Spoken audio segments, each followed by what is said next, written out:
Tayo po sa umagang ito ay marapat lang na magpasalamat sa ating Diyos. Sabi po ba? Magpasalamat kasi muli tayo ibinigyan ng Diyos ng pagkakataon na makapagsama-sama, makapagpuri sa Kanyang dakilang pangalan. Magpasalamat dahil sa tayo ngayon ay binigyan ng pagkakataon ng Diyos na muli ay mabuhay sa mundong ibabaw nito, taglay ang kalakasan, maliwanag na isipan, at yung pagkakataon na siya ay ating sambahin. Siyempre, bagaman ang panahon natin ngayon ay hindi pa rin naman bumabalik sa normal dahil nga doon sa epekto nitong COVID-19. Ngunit nararamdaman natin yung unti-unti na pagbabalik sa normal ng ating buhay na kung saan ay tayo dati ay talagang napakahirap.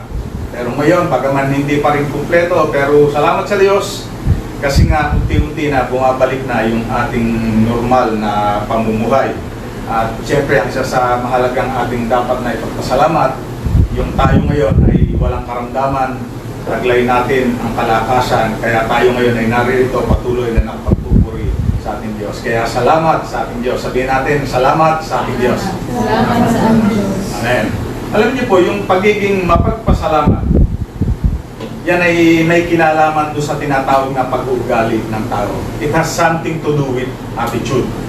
Kasi bakit po? Kasi meron talagang mga tao na very appreciative at meron namang mga tao na para bagang hindi gaanong mapagpasalamat. Hindi nila masyadong na-appreciate yung mga bagay, magagandang bagay na kanilang nararanasan. Maraming tao actually ang hindi talaga mapagpasalamat. Maaring siguro ang kaisipan ng iba, anuman yung kanilang meron sa kanilang buhay ngayon, ay para bagang ito ay kanilang ay pribilehyo nila o di kaya bunga ng kanilang pagsusumikap. Kumbaga kung anuman yung meron sila ngayon kasi dahil sila ay deserving. O di kaya hindi talaga nila nakikita yung mga gagandang bagay na kung saan ay ipinagkakalob sa kanila ng ating Diyos. Meron naman mga tao na meron namang pusong mapagpasalamat. Kaya lamang hindi nila ito may express, hindi nila ito may sambit dahil maaaring sila ay napakahiya. Kaya minsan may mga times na kapag tayo ay nasa prayer meeting o gathering na kung saan ay meron tayong portion ng pagpapasalamat, marami ang hindi makapagpasalamat dahil nga doon sa sila ay maaaring discreet sa kanilang nararamdaman, hindi sila expressive, pero sila naman ay may pusong mapagpasalamat.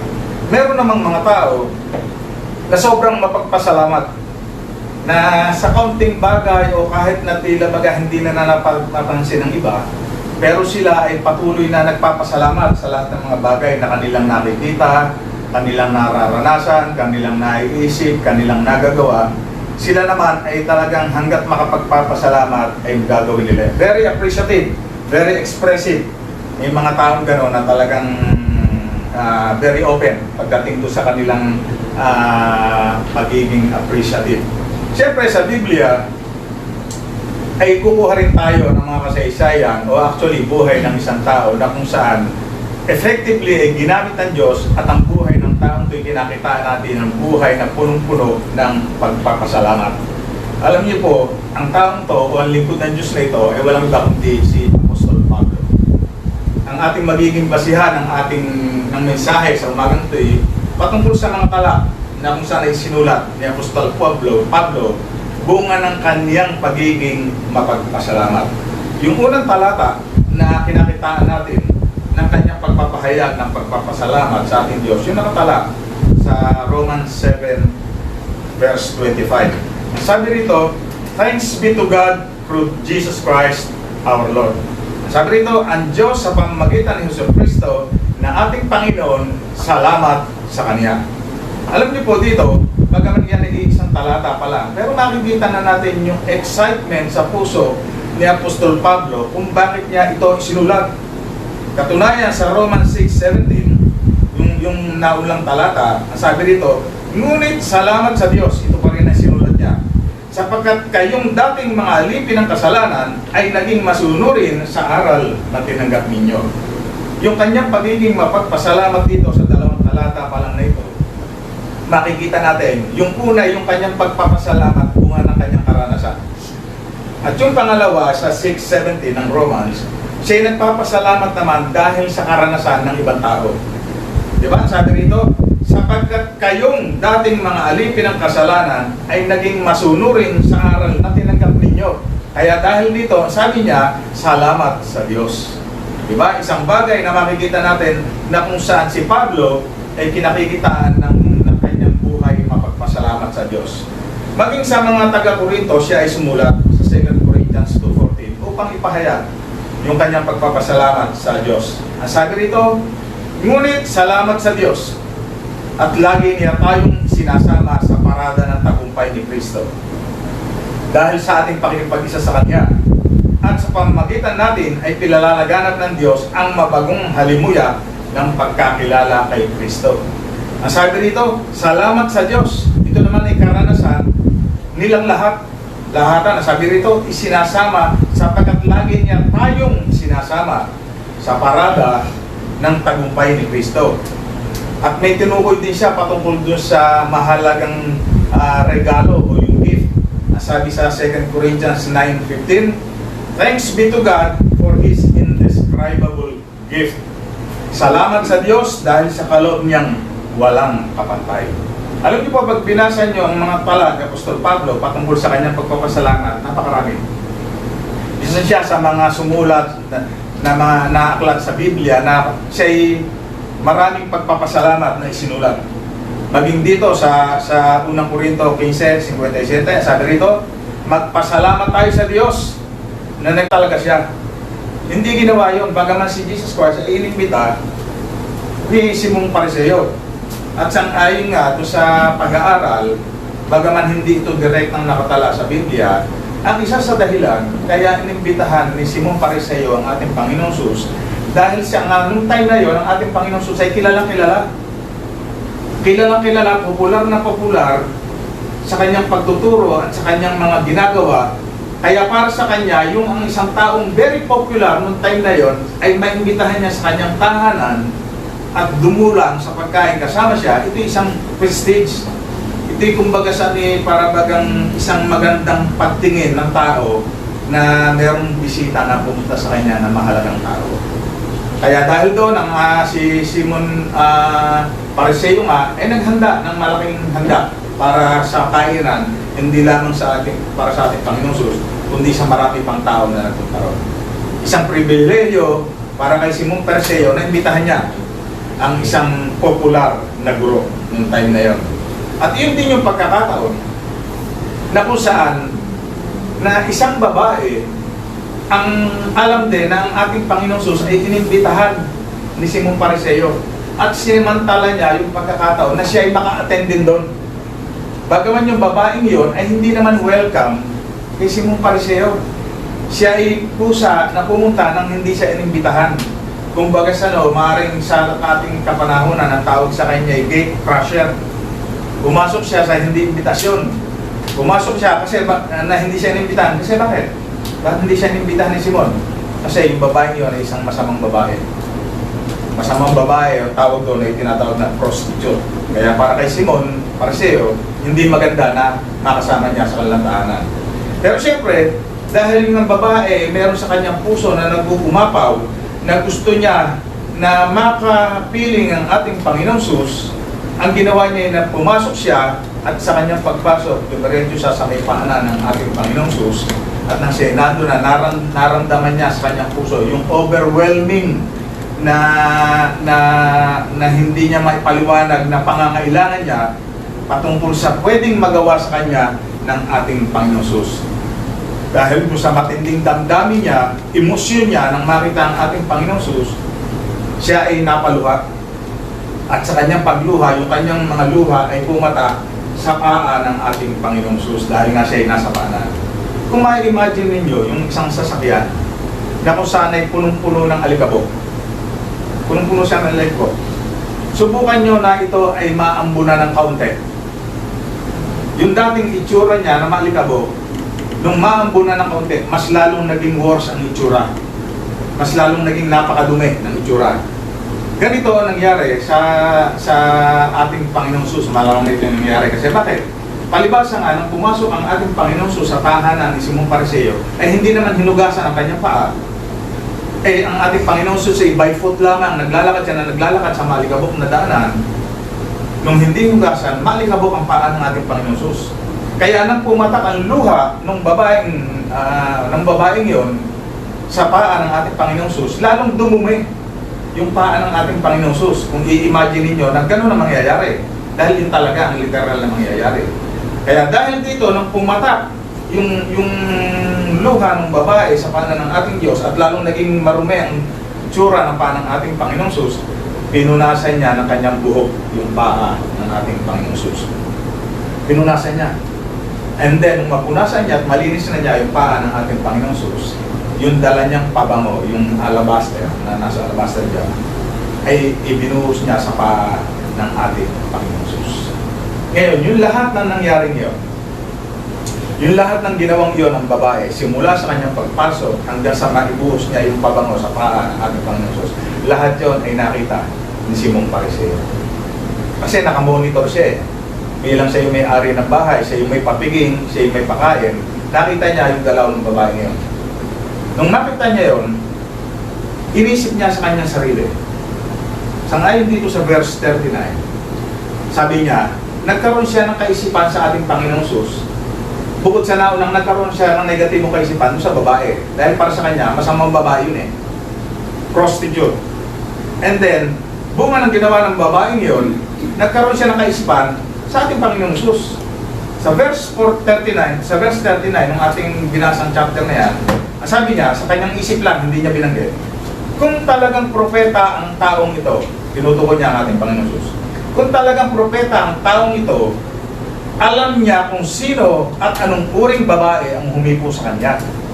Isang makasalanan. Ito yung inisip niya. Habang yung babae ay naglagay ng pabango sa tanga ng ating Panginoong Jesus. Yun ang inisip niya. Nagkaroon siya ng negative thinking, hindi lamang doon sa babae, kundi maging sa ating Panginoong Jesus. Meron siyang pagdududa. Sabi rito, kung talagang ang taong ito yung propeta. Alam niyo, ang ating Panginoong Jesus, hindi mo kinakailangan magsalita para malaman niya ang laman ng isip mo. Nababasa niya ang ating isipan. And that time, nabasa niya ang isipan ni Simon Pariseo. Alam niyo, ang ating Panginoong Jesus, natotolerate niya yung mga masasakit na salita sa kanya. Alam niyo ba na maraming masasakit na salita ang pinuhulang tao sa kanya? Matatanggap niya yung hindi lamang salita, yung kanyang damdamin ay saktan. Yung kanyang katawan ay saktan. Matatanggap niya yun. Pero para doon sa babae na yon, na kung saan isang babaeng makasalanan, na nakikita ang kanyang karumihan sa harap ng ating Panginoong Jesus, at nang makaharap niya ang ating Panginoong Jesus, siya'y nagkaroon ng matinding desire na gusto niyang magpalinis sa ating Panginoong Jesus. Yung pagkakataon na yon, hindi mapalalampas ng ating Panginoong Jesus.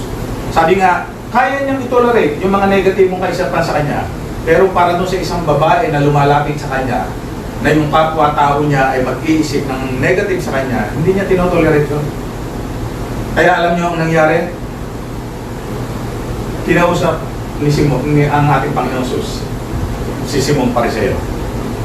Babasahin natin ang buo sa yung pangyayari. Sa Lucas 7:36-47. Sabi rito, inanyayahan si Jesus ng isa sa mga Pariseo upang makasalo niya. Pumunta naman siya sa bahay nito at dumulog sa hapag. Sa bayang iyon may isang babaeng makasalanan. Nabalitaan niya kumakain si Jesus sa bahay ng Pariseo, kaya't nagdala siya ng pabangong nasa sidlang alabastro. Lumapit siya sa likuran ni Jesus sa gawing paanan. Umiiyak, binasan niya ang kanyang mga luha ang paa ni Jesus. Pinunasan niya ang kanyang buhok. Hinalikan at binuhusan ng pabango ang mga paa nito. Nang ito'y makita ng Pariseo na si Simon, na nag-anyaya kay Jesus, nasabi nito sa sarili, ito yung sinabi ko, kung totoong propeta ang taong ito, dapat ay alam niya na ang babaeng gumahawak sa kanyang paa ay isang makasalanan. Bilang tugon sa iniisip ni Simon, kita nyo tumugon ng ating Panginoon Jesus sa iniisip pa lang ni Simon. Sinabi ni Jesus, Simon, may sasabihin ako sa iyo. Ano po yun, Guro? Sagot ni Simon. Sinabi ni Jesus, May dalawang taong may utang sa isang nagpahiram ng pera. 500 salaping pilak ang inutang ng isa at 50 salaping pilak naman ang sa ikalawa. Nang hindi sila makabayad, kapwa sila pinatawad. Ngayon, sino kaya sa kanila ang higit na nagmamahal sa pinagkakautangan? Yun ang tanong ng ating Panginoon Jesus kay Simon. Sumagot si Simon, sa palagay ko po'y ang pinatawad ng mas malaking utang. Tama ang sagot mo, tugon ni Jesus. Nilingon ni Jesus ang babae at sinabi kay Simon, nakikita mo ba ang babaeng ito? Pumasok ako sa iyong bahay, hindi mo man lamang ako binigyan ng tubig para sa aking mga paa. Ngunit hunugasan niya ng luha ang aking mga paa at pinunasan ang mga ito ng sarili niyang buhok. Hindi mo ako hinalikan. Ngunit siya, mula nang pumasok, ay hindi na tumigil sa kahalik sa aking mga paa. Hindi mo nilagyan ng langis ang aking ulo. Subalit binuhusan niya ng pabango ang aking mga paa. Kaya't sinasabi ko sa iyo, malaki ang kanyang pagmamahal sapagkat maraming kasalanan ang pinatawad sa kanya. Ngunit ang pinatawad ng kaunti, kaunti rin ang pagmamahal.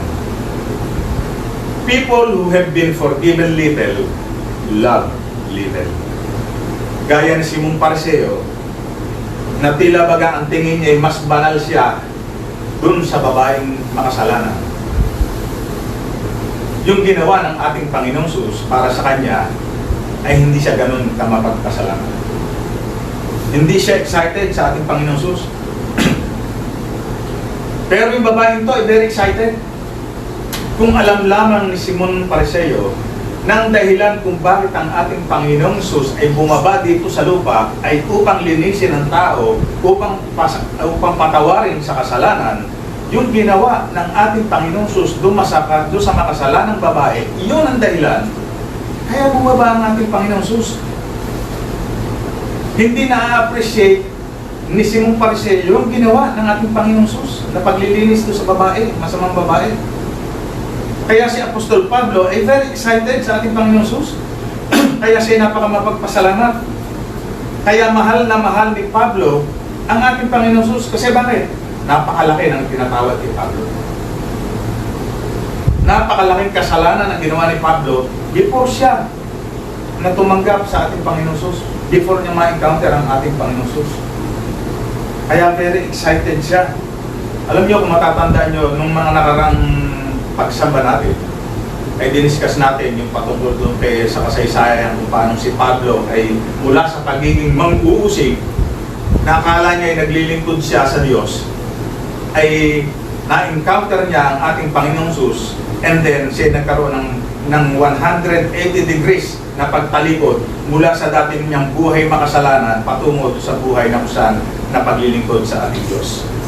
Yung kasaysayan niya na kung saan na ang pangalan pa niya ay Saul, na siya ay gumagawa ng mga pag-uusig sa mga Kristiyano, nang iniisip niya, akala niya naglilingkod siya sa Diyos. Pero na-encounter niya ang ating Panginoong Jesus at siya nga ay nagkaroon ng pansamantalang pagkabulag.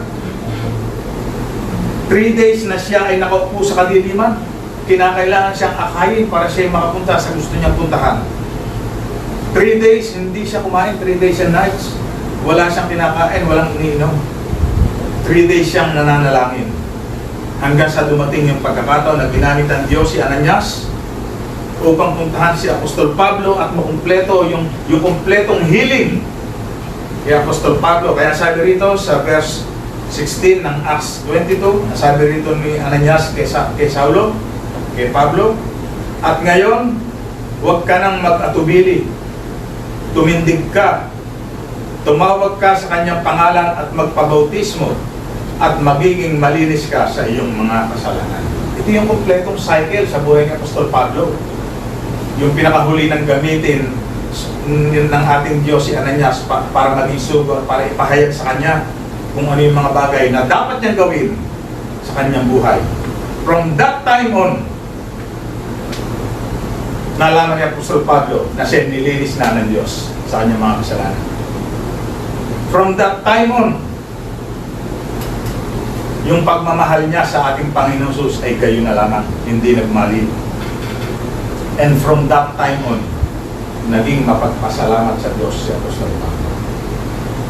Diba? Mababasa natin dito, nang si Apostol Pablo ay totally tumalikod at maging isang tunay na isang Kristiyano, siya ay nagkaroon na ng buhay mapagpasalamat sa Diyos. At ito rin yung ninanais ng Diyos na maging buhay natin. Simula nang tanggapin natin ang ating Diyos, ang ating Panginoong Jesus. Kapahayagan na siya ay iniibig natin. Paul realized just how much God loved him. Because God had been merciful to him and had forgiven him his terrible sins. Alam niyo, para kay Apostol Pablo, yun ang pagkakaiba ni Ananias na Pariseo kay Apostol Pablo. Kaya si Ananias feeling righteous siya. Kaya yung mga tao na kung saan ay may kapintasan ay negative siya. Pero si Apostol Pablo, talagang inaamin niya na siya makasalanan. Katunayan, ito ang sabi niya sa sulat niya kay Timoteo. Sa unang Timoteo 1:15-16. Para aminin niya yung talagang kanyang pagiging makasalanan. Sabi rito, narito ang isang katotohanan na dapat tanggapin at paniwalaan ng lahat. Ito, tayo lahat ang kinakausap. Ano ulitin ko? Narito ang isang katotohanan na dapat tanggapin at paniwalaan ng lahat. Si Jesucristo ay naparito sa sanlibutan upang iligtas ang mga makasalanan. At sabi ni Apostol Pablo, at ako ang pinakamasama sa lahat. Imagine niyo yun. Kung sa kaisipan ni Apostol Pablo, sa lahat ng mga makasalanang tao na ililigtas ni Kristo, na sa kanyang palagay ay siyang pinakamasama, napakalaki talaga ng pagpapasalamat niya sa kanyang buhay sa ating Diyos. Diba? Napakaganda. Pero kabaliktaran ng tao eh. Diba? Sa marami, kabaliktaran sa salukuyan. Diba? At ang sabi pa rito sa verse 16, itutuloy natin, ngunit kinahabagan mo ako. Ngunit kinahabagan ako ng Diyos upang sa nangyari sa akin ay ipakita ni Kristo kung gaano siya katiyaga at maging halimbawa ito sa mga mananalig sa Kanya at pagkakalooban ng buhay na walang hanggan. Kita nyo, di ba? Napakasarap na makita yung kasaysaya ni Apostol Pablo. Yung kanyang buhay mismo na binago ng Diyos at yung buhay na bunga ng pagbabago na ginawa sa kanyang Diyos ay isang lingkod na naging mapagpasalamat sa kanyang buhay. Si Pablo ay naging mapagpasalamat sa Diyos. Bagaman ang kanyang pangunawa sa kanyang sarili ay siya ang pinakamasama, pero siya ay tinatawad na buong buo ng ating Panginoong Jesus. Ngayon, ito yung point ng mensahe ngayon ito ngayong araw. Maraming tao hindi excited magpasalamat. Kasi bakit? Kasi ang thinking ng maraming tao, ang kanilang pagpapasalamat ay tungkol sa mga bagay na may kinalaman sa mundong ito. Na dapat, kung itutuloy natin to, kung sa pagpapatuloy natin, ang maging kaisipan natin ay yung pagpapasalamat na may kinalaman doon sa kabilang buhay. Marami ang hindi na-acknowledge yung kabutihan ng Diyos. Nakakita nyo ba na yung inyong bituka ay gumagana ng pusa? Di ba? Kung alam lang natin kung paano gumana, mag-function ang buo nating katawan, na sa ngayon ay daming nasa ospital, milyon-milyon. Dahil maraming bahagi ng kanilang katawan na hindi nagpapangsyon ng tama. Kung makikita lamang natin yon, baka tayo laging magpasalamat. Kaya hindi tayo mapagpasalamat kasi hindi natin tinitingnan, hindi natin ina-analyze yung mga bagay na ating tinatanggap. Tila baga wala tayong tinatanggap na blessing, kaya tuloy sa sandali na hindi lamang makatanggap ng mga bagay na tulong mula sa gobyerno, para bagang wala nang magandang bagay na nangyayari sa kanya. Di ba? Di ba? Yun na nangyayari. Hindi nila nakikita yung buhay na kung saan ay meron pa sila. Hindi nila nakikita yung bagaman may buhay sila, ay meron ding kalakasan. Kasi maraming tao may buhay pero nakahiga. Paralisado, hindi makakilos. Yung hangin na ating hinihinga. Diba? Alam ba natin na yung hangin ating hinihingi napakahalaga? Na kung hindi magpapangsyon ng tama ang ating baga, magbabayad tayo ng daang libo para lamang tayo makahinga ng hangin. Alam niyo po, sa aking buhay bilang pastor, marami tayong mga kapatid, mga kakilala, mga kaibigan na humihingi ng mga payo. Sa panahon na sila ay merong tinatawag na depression sa kanilang buhay, yung bang pangyayari na meron silang mga frustrations sa kanilang buhay, meron tayong mga kakilala, mga kaibigan, mga kapatid na kung saan ay humihingi ng mga advices. Ang isa sa aking pinapayo sa kanila, binibigyan ko sila ng assignment. Pinaglilista ko sila ng at least 10 na mga mabubuting bagay na kung saan ay meron sa kanila. Sa una, nahihirapan sila. Hindi sila makapagsulat kung ano yung mga bagay na mabubuting bagay na meron sila. Kapahayagan na napakaraming tao hindi nakikita na yung even smallest thing sa ating buhay, sa ating katawan ay napakahalaga, pero hindi nakikita. Pero habang ito ini-explain sa kanila, nakikita na ngayon nila yung mga bagay na yung iba'y wala, at sila'y meron. Doon ngayon nakikita nila at na-appreciate yung mga magagandang bagay na meron pala sila sa kanilang buhay. Bagaman siyempre ang nakalulungkot, kaya sinabi ko kanina ang panimula, maraming tao ang basihan ng kanilang pagpapasalamat ay kung ano yung meron sila ngayon na mga material na bagay sa buhay. Yung kanilang kalakasang pisikal, yung buhay, yung kung ano yung meron sila sa ngayon. Walang masama na tayo meron yan. Katunayan, kasama yan sa ating mga hiniling. Pero siyempre, meron danger. Meron danger dyan. Kasi bakit? Paano kung yung basihan ng ating pagpapasalamat na yan ay wala o nawala?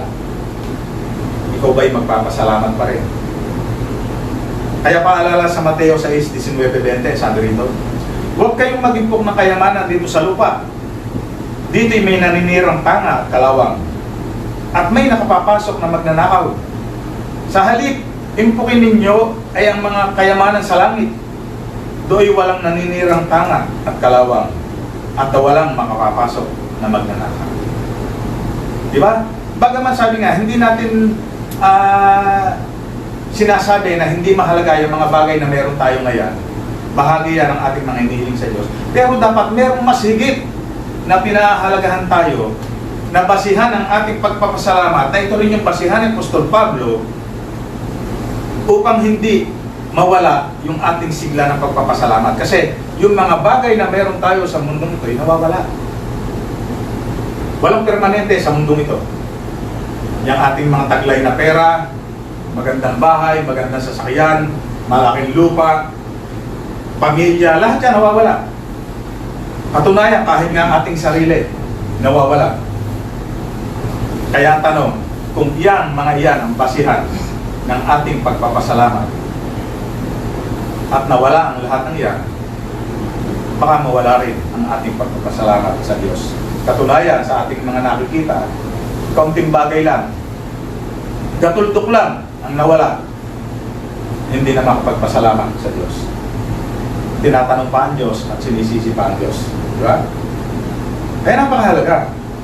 Napakahalaga na ano yung bagay na kung saan ay nakita ni Apostol Pablo na sa umagang ito'y gustong ipakita rin ng Diyos sa atin na maging saligan ng ating tunay na pagpapasalamat sa ating Diyos. Makikita nyo yung pagpapasalamat na binanggit natin lahat ng mga talata. Napakaraming talata, hindi natin binasa lahat. Pero yung lahat ng basihan ang sinabi ni Apostol Pablo kung bakit siya nagpapasalamat ay hindi dahil sa meron siyang magandang bahay. Hindi binanggit doon. Salamat sa Diyos kasi meron akong magandang bahay. Walang ganon. Walang nakasulat na ganon na sinabi ni Apostol Pablo. Hindi niya sinabi nagpapasalamat ka kasi doon sa mga possessions na meron siya. Hindi niya sinabing ang dami niyang pera sa bangko. Di ba? Hindi niya sinabing marami siyang lupain. Hindi siya nagpapasalamat dahil malusog ang kanyang katawan. Di ba? Hindi niya sinabi na napakarami niya kasing kaibigan, kaya salamat, ang saya. Hindi yun ang basihan. Hindi yun ang basihan ng pagpapasalamat ni Apostol Pablo. Ang naging basihan ng pagpapasalamat, ng pagiging pagpasalamat ni Apostol Pablo, na ito rin yung dapat na maging ultimo o unang-una na basihan ng ating pagiging mapagpasalamat sa Diyos ay yung kahabagan at pagpapatawad ng ating Diyos.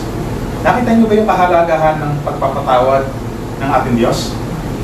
Nakita niyo ba yun sa inyong buhay? Yung pagpapatawad at yung biyaya ng Diyos?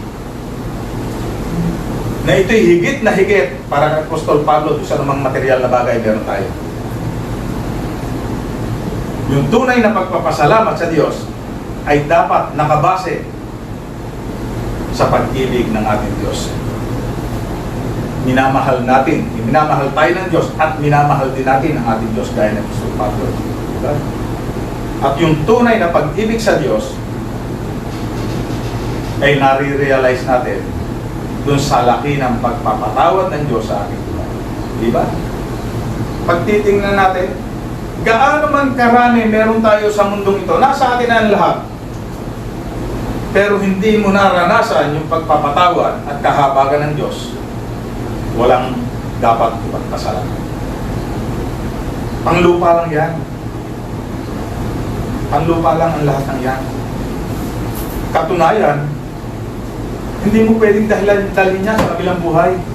At hindi mo rin pwedeng sabihin na bukas ay buhay ka pa.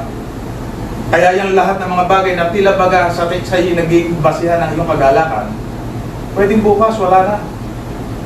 Pero yung kaligtasan na ibinigay ng Diyos sa mga tunay na mga lingkod ng Diyos, mananatili kailanman. At iyon na naging dahilan ng pagpapasalamat ni Apostol Pablo. Kaya yung ating patuloy na pananatili, yung pag-ibig sa Diyos at pagpapasalamat sa Kanya, dapat ay patuloy tayong magpakalagot. At yung pagpapasalamat, yung pagiging mapagpasalamat ni Apostol Pablo, yan ay isang deklarasyon ni Apostol Pablo kung gaano ang pag-ibig na ginawad sa Kanya ng ating Diyos. Sabi rito ni Apostol Pablo sa mga taga-Pilipos 4:12-13, naranasan ko ang maghikahos. Naranasan ko rin ang managana. Natutunan kong harapin ang anumang katayuan, ang mabusog o magutom, kasaganaan o kasalatan. Ang lahat ng ito'y magagawa ko dahil sa lakas na kaloob sa akin ni Kristo. At ito rin nasabi niya sa Roma 7:24-25, kahabag-habag ang kalagayan ko. Sino ang makapagliligtas sa akin sa katawang ito na nagdudulot sa akin ng kamatayan? Ang Diyos sa pamamagitan ni Jesucristo na ating Panginoon. Salamat sa Kanya. Alam niyo, napakasarap na sa umagang ito ay ipinauunawa sa atin ng Diyos. Alam niyo, yung pagiging mapagpasalamat, yan ay nagpapaganda ng mundang tao. Di ba? Kasi ang isang tao naman, kapag hindi bukal sa kanyang puso yung pagpapasalamat, walang kasayahan yun eh. Di ba? Di ba? Kaya mo binabanggit yung pagpapasalamat, may masayang puso ka eh. Di ba? Yan ay ekspresyon ng ating kagalakan ng mabuting bagay na meron tayo sa ating buhay. Kaya kay Apostol Pablo, yung kanyang pagpapasalamat sa Diyos ay nagsimula at nagtapos kay Kristo kasi mahal na mahal niya si Kristo. At mahal na mahal din siya ng ating Diyos. At syempre tayo lahat na nakakarinig ng salitang ito ng ating Diyos. Bilang mga iniligtas ng Diyos, sang-ayon dito sa ating mga pinag-aral, ano ang ating dapat gawin? Actually, madali naman sabihin eh, na tayo maging mapagpasalamat sa Diyos and then bigla ka magpapasalamat. Kasi syempre, nababasa ng Diyos ang laman ng ating puso. Paano dapat tayo maging totoo sa ating pagpapasalamat? Diba? Paano tayo magiging ganun katindi? Yung pagiging mapagpasalamat, sabi ng Apostol Pablo, naranasan ko ang maghirap at kasaganaan. Ano ibig sabihin nun? In good times and in bad. Walang COVID, merong COVID. Diba? Dapat maging mapagpasalamat tayo sa Diyos. Ito yung sinasabi ng Apostol Pablo. Kahit merong COVID-19, kahit merong pandemic, dapat tayo maging mapagpasalamat sa Diyos. Sabi sa unang Tesalonica, sulat ni Apostol Pablo sa 5:18, ipagpasalamat nyo sa ngalan ni Kristo Jesus ang lahat ng pangyayari sapagkat yaon ang ibig ng Diyos. Kita nyo, meron pa bang malalim na explanation dito? Meron pa bang malalim na mensahe na hindi natin maunawa sa bagay nito? Di ba? Pag sinabing lahat na pangyayari in good times and in bad, di ba? Kaya sabi nga, maraming tao ang nagiging mapagpasalamat kapag in good times. Kapag maganda lahat ang nangyayari. Kasi nga, ang basihan ng pagpapasalamat, yung mga bagay naman dito. Malibang alisin natin ang ating kaisipan doon sa mga bagay na material at dalahin natin doon sa mga spiritual na bagay, makalangit na bagay, hindi tayo magiging tunay na mapagpasalamat. Kaya sabi rito, para maging tunay na mapagpasalamat tayo, dapat ang kaisipan natin, kaisipang panlangit. Kaya anuman ang nangyayari dito sa lupa, hindi tayo maapektuhan. Kaya sabi ng Apostol Pablo, ipagpasalamat nyo sa ngalan ni Kristo Jesus ang lahat ng pangyayari sapagkat yaon ang ibig ng ating Diyos. Diba? Napakaliwanag. At huling talata, sabi rin ng Apostol Pablo sa mga taga-Kolosas 3, unang bahagi at kalawang bahagi ng 16 and verse 17. Sabi rito, umawit kayo ng mga salmo, mga himno, at mga awiting spiritual na may pagpapasalamat sa Diyos. At anuman ang gagawin ninyo, maging sa salita o sa gawa, gawin nyo lahat sa pangalan ng Panginoong Sus. Sa pamamagitan niya'y magpasalamat kayo. Alam niyo po, napakasarap. Sana ngayong umaga, tayo nagkaroon bigla ng pusong tapat na magpasalamat sa Diyos. Hindi natin pwedeng sabihin na, alam na ng Diyos yun. Hanggat may pagkakataon na tayo, pag sinabi ko, sino yung papasalamat? Dapat. Ang mangyari nga, teka muna, 5 lamang kasi ubos na oras natin. Di ba? Dahil sa dami ng gusto magpasalamat. Dahil kung tutuusin na, kung hinahanapan tayo ng Diyos na tayo maging mapagpasalamat, siyempre lahat tayo magsasalita. Di ba? Kaya kulang yung oras natin. Dapat ganun na mangyari. Kulang ang oras sa dami ng pagpapasalamat. Ganun dapat ang laging maging kaisipan natin. Alam niyo po, isang true to life story bilang pagtatapos. Ang pangalan niya ay si Pastor Jack Hinton. Siya ay isang pastor sa North Carolina. Niyaya niya ang ilan niyang mga miyembro para sa isang short mission. Nagpunta sila sa isang mission.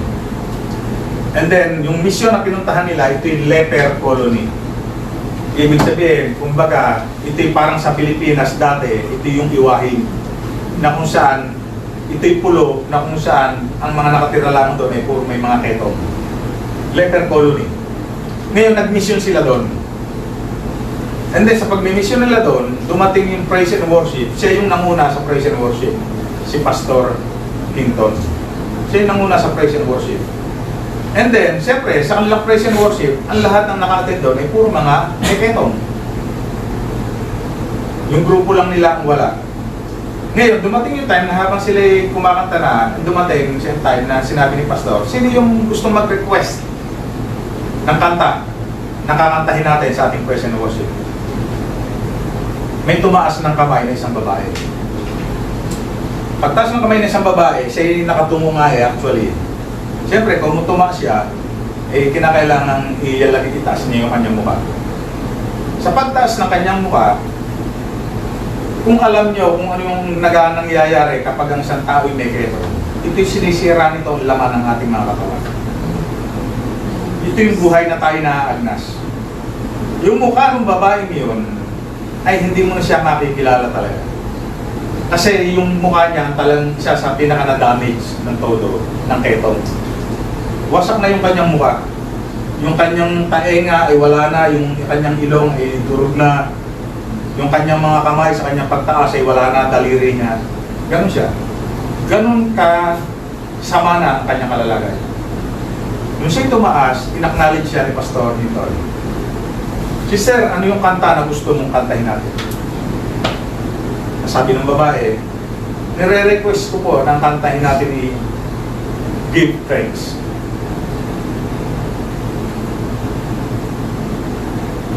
Sa Tagalog, magpasalamat tayo.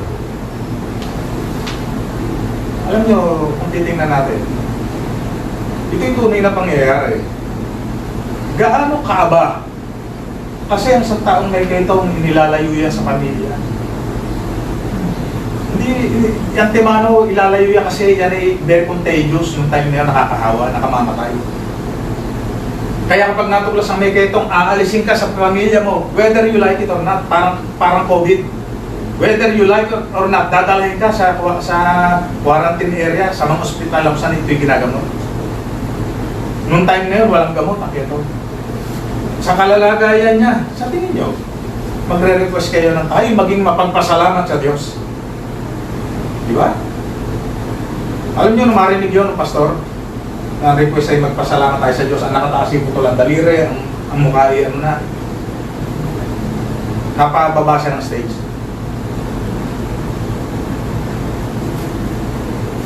Sa kanyang pagbaba, siya'y napapaiyak. And then, nilapitan siya, nakasamahan niya sa praise and worship team. Sabi niya, Pastor, ay tingin ko, hindi ko kayo makakapagpakanta na. Kami na ho magtutuloy. Sabi ng pastor, hindi. Ako pa rin ang magpapakanta. But I will never sing the same way again. Diba tayo, gaano katagal na natin inawit yung give thanks with a grateful heart. Yung kayang pamamaraan ng ating pagkanta noon, after na marinig natin yung mensaheng yan,